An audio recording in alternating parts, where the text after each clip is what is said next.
The gentle morning sunlight streams through the window, softly illuminating my face. As usual, I wake up before the alarm clock rings. Even at 62, the habit from my 30 years as a high school teacher is hard to shake off. "Good morning, Eleanor," my husband George greets me with a sleepy voice from beside me.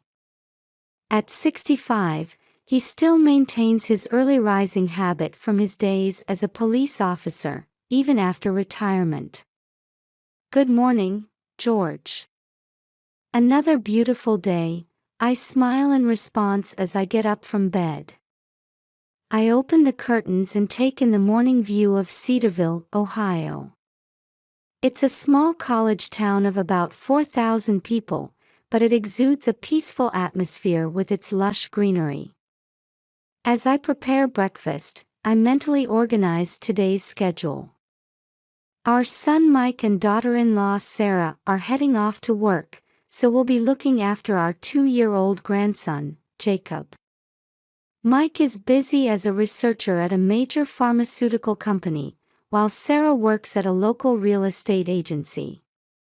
Helping the young couple balance work and childcare is one of the joys of being grandparents. "George, don't forget we're watching Jacob today," I remind him. "Oh, of course. I'm looking forward to it." George looks up from his newspaper with a smile. Taking care of our grandson has become one of our greatest pleasures in life. After breakfast, I take a walk around the neighborhood. I exchange greetings with neighbors along the way. "Good morning, Eleanor." Early as always, I see, Mrs. Johnson calls out while tending to her garden. "Good morning, Linda."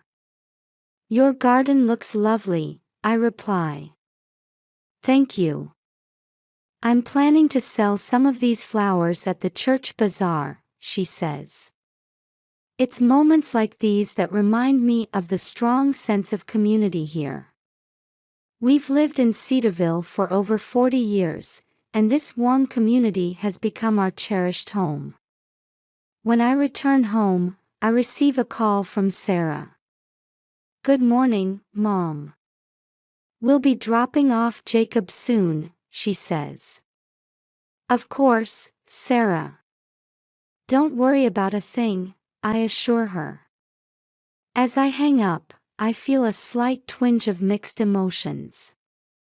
My relationship with Sarah isn't bad, but sometimes I sense differences in our values. We occasionally disagree on small things like child-rearing methods or household role division. However, for the sake of family harmony, I always try my best to be understanding.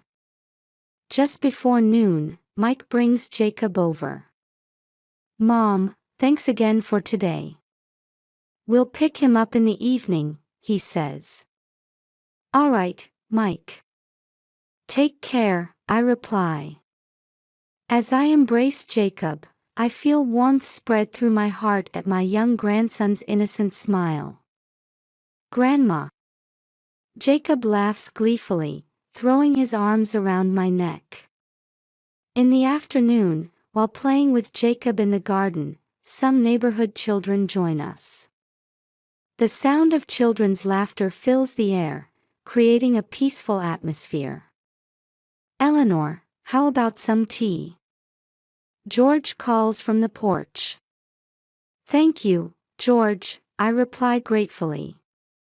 We sit on the porch, watching our grandson and the neighborhood children play, enjoying a tranquil moment together.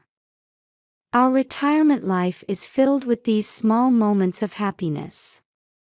In the evening, when Mike comes to pick up Jacob, he looks a bit tired. "What's wrong, Mike? Is something bothering you?" I ask, concerned. "Oh, it's nothing, Mom. Just busy at work." He trails off. I'm a bit worried about my son's demeanor, but I decide not to press further. The young couple must have their own concerns. As I lie in bed that night, I reflect on the day.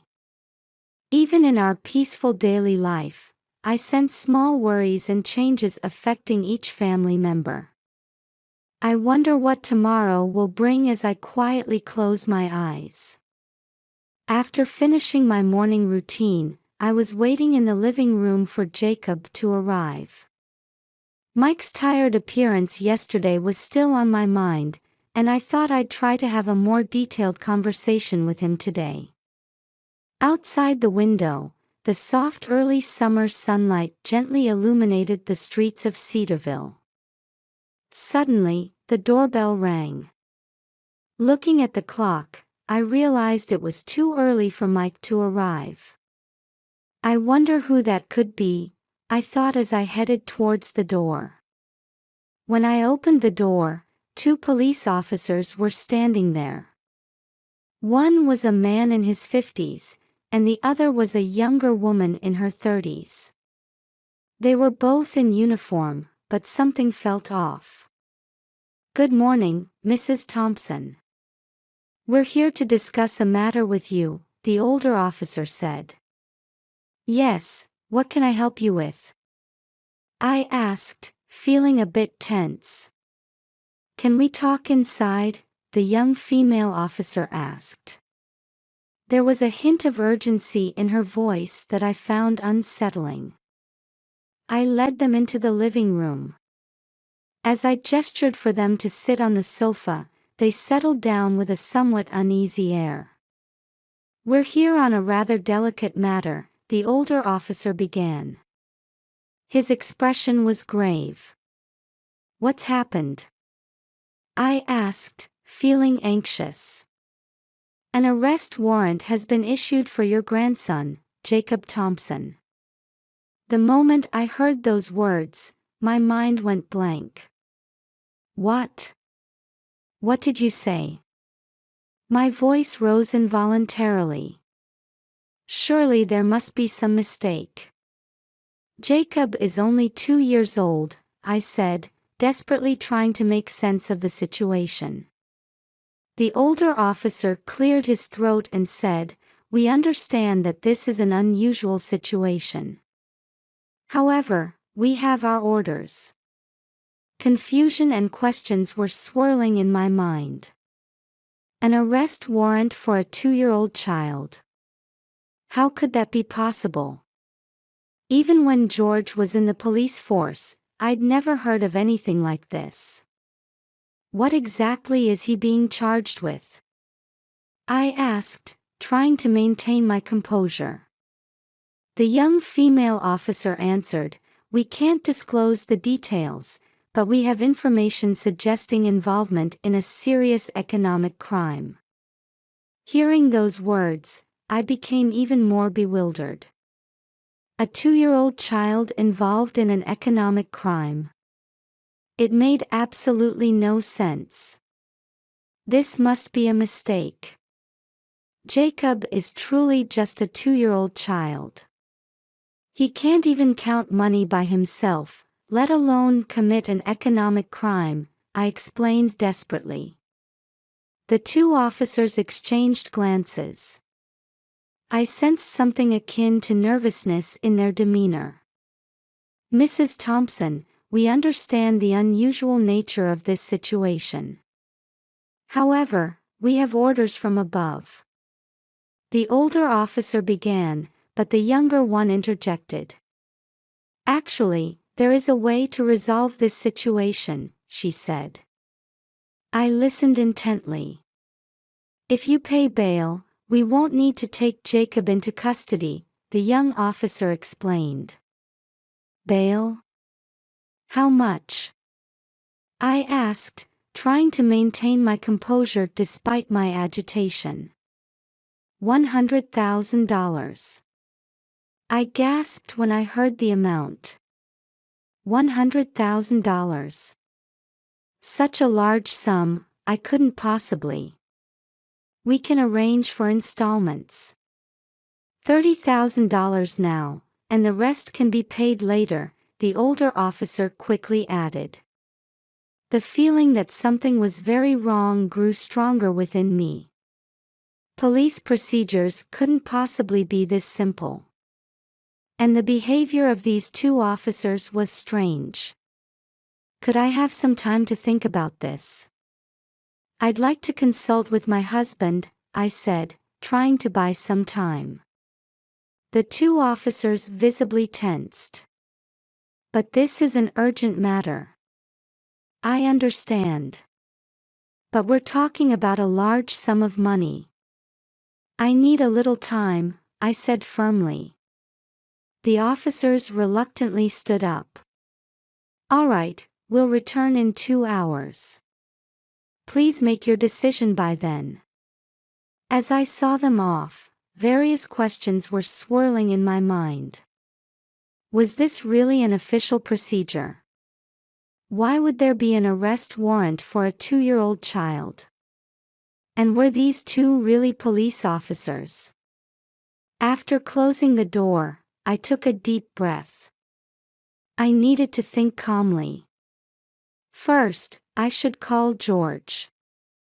He would know about police procedures. And I needed to contact Mike and Sarah too. As I reached for the phone, I felt a sense of unease along with a premonition that something big was about to happen. I let out a deep sigh as I hung up the phone. My conversation with George had made the abnormality of this situation even clearer. Eleanor, listen carefully. George's voice had maintained its usual calm. First of all, it's almost impossible for an arrest warrant to be issued for a 2-year-old child. Also, the police would never directly demand bail money. This is most likely a scam. Recalling George's words, I started jotting down notes. I listed the suspicious points about the two individuals posing as police officers, the slight oddity in their uniforms, their nervous behavior, their demand for immediate bail payment. As I wrote each point down, it became increasingly clear how many suspicious elements there were. Looking out the window, I saw Mrs. Johnson working in her garden.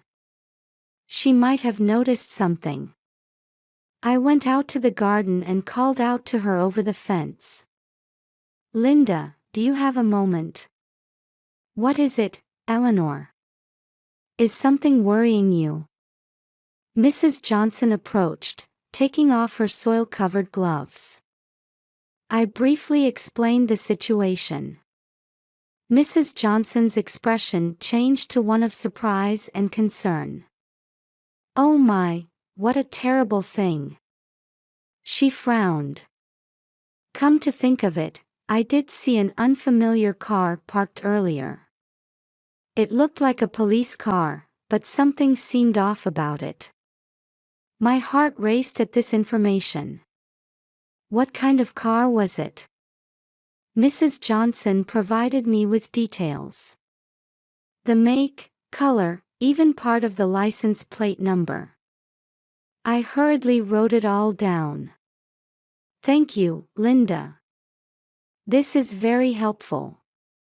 Back in the house, I tried calling Mike. But there was no answer.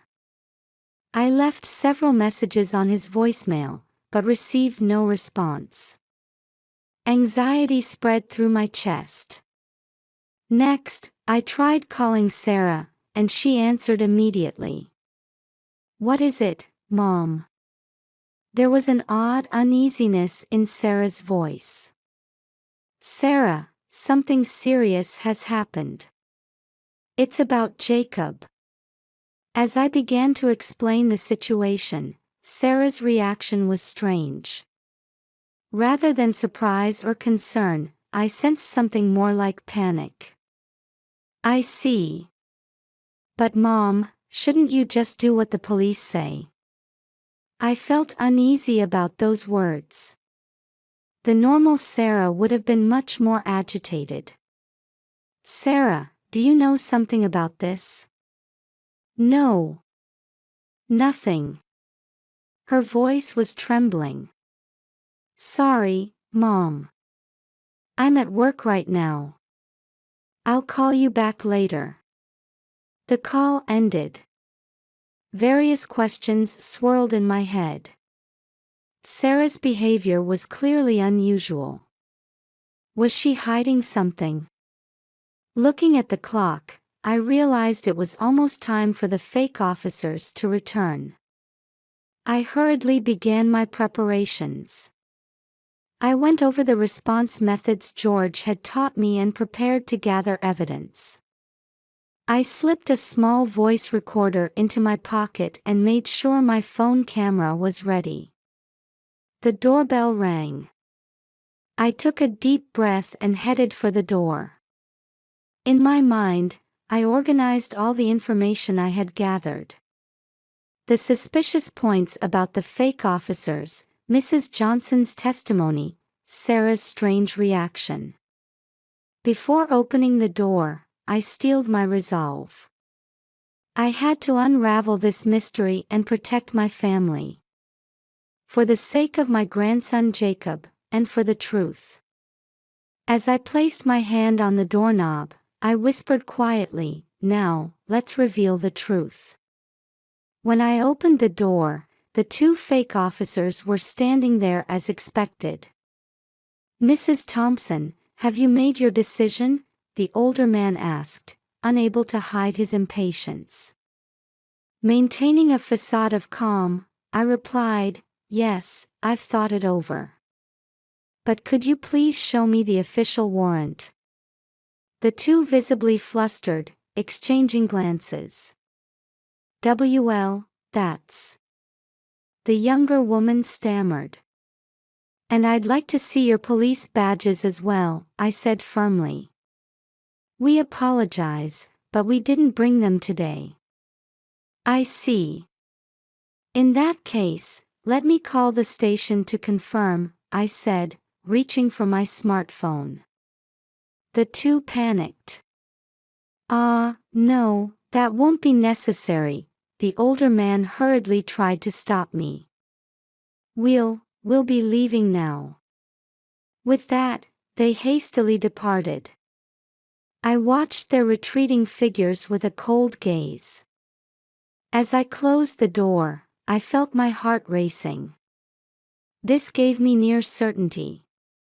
But I still didn't have the full picture. That night, I received a call from Mike. "Mom, what's going on? I had a bunch of missed calls from you." I explained the situation. Mike's voice trembled with surprise and anger. "What in the world?" "I'm coming home right away, Mom." After hanging up, I was pondering if I had overlooked anything. That's when I noticed Sarah's smartphone on the living room table. She must have forgotten it in her haste to leave earlier. I hesitated. It's not right to invade someone's privacy. But now, our family's safety was at stake. Taking a deep breath, I picked up the smartphone. When I swiped the screen, it wasn't locked. Looking at the recent call history, I noticed frequent interactions with an unknown number. I pressed one of them, and a voicemail played. "Sarah, proceed as planned. I'll wipe out your debt. This is your chance to outsmart your husband and in-laws." I trembled at the man's voice. Was this the beginning of it all? But why would Sarah do such a thing? I heard the front door open. Mike had returned. "Mom, I'm home." Mike's voice was a mix of exhaustion and worry. After I explained the situation in detail, Mike's expression clouded. "Sarah, what on earth are you thinking?" Just then, the doorbell rang. When we opened it, Mr. Wilson from across the street was standing there. "Eleanor, I'm sorry for coming at this hour. But I think you should see this." What he handed over was footage from a security camera. It showed the fake officers in a secret meeting with Sarah. I thought this looked strange, so I checked it out. Don't you think this is odd? We were speechless. The evidence was clear. At that moment, the front door opened, and Sarah walked in. Her expression froze. Sarah, can you explain this? Mike's voice was low, controlled. Sarah collapsed to the floor. I'm sorry. I'll tell you everything. Her confession began. She revealed her gambling addiction and the massive debt she had accumulated. She spoke of her struggling marriage and her jealousy over Mike's dependence on his parents. Finally, she admitted to being coerced into this scheme by debt collectors who were threatening her. But I didn't really want to do it. Deceiving my family. Sarah's voice trembled. Mike let out a deep sigh. Why didn't you talk to me? We could have solved this together. I watched the two of them with mixed emotions. Anger and sadness, but also a bit of relief. At least now, the truth was out in the open. Well, let's report this to the police, I said quietly. The real police, this time. With those words, the atmosphere in the room seemed to lighten a bit. A long night was coming to an end. Difficult times lay ahead, no doubt. But now that we knew the truth, we could surely overcome this trial as a family. Looking out the window, I could see the first light of dawn peeking through. It was the start of a new day. And the beginning of a new chapter for our family. As the morning sun began to softly illuminate the room, we heard the sound of police sirens approaching. The real police had arrived. We went out to the front door to greet them. Thompson family, we apologize for the delay, Detective Johnson, a veteran officer, addressed us. Please tell us the details of what happened. We took turns explaining the events of the past few days. Sarah's confession, Mr. Wilson's security camera footage, and the actions of the fake police officers.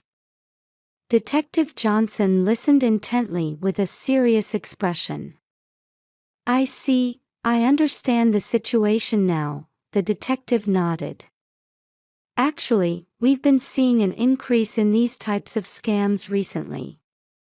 The perpetrators try to exploit family bonds to fraudulently obtain money. In this case, they targeted a 2-year-old child.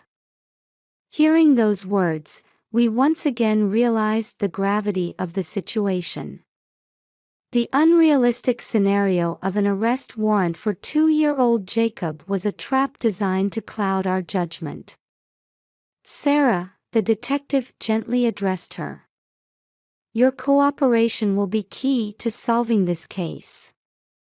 Can you help us catch the culprits? Sarah nodded through her tears. Yes, I'll do anything. I don't want to lie anymore. A few hours later, the fake police officers were arrested. They were part of an organized fraud group that used tactics to extort money by exploiting family vulnerabilities. They had used Jacob's name simply because he was the youngest family member. The sheer absurdity of it had the effect of confusing the victim's judgment. Once the immediate crisis had passed, we took time as a family to face each other. We gathered in the living room, sipping tea and discussing things we hadn't been able to talk about before.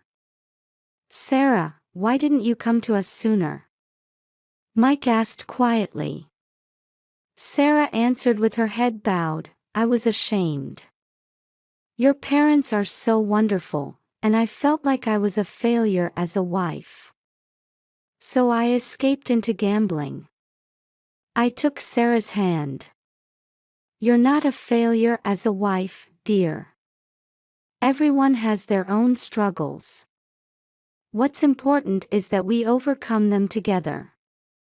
Mike nodded in agreement. That's right, Sarah.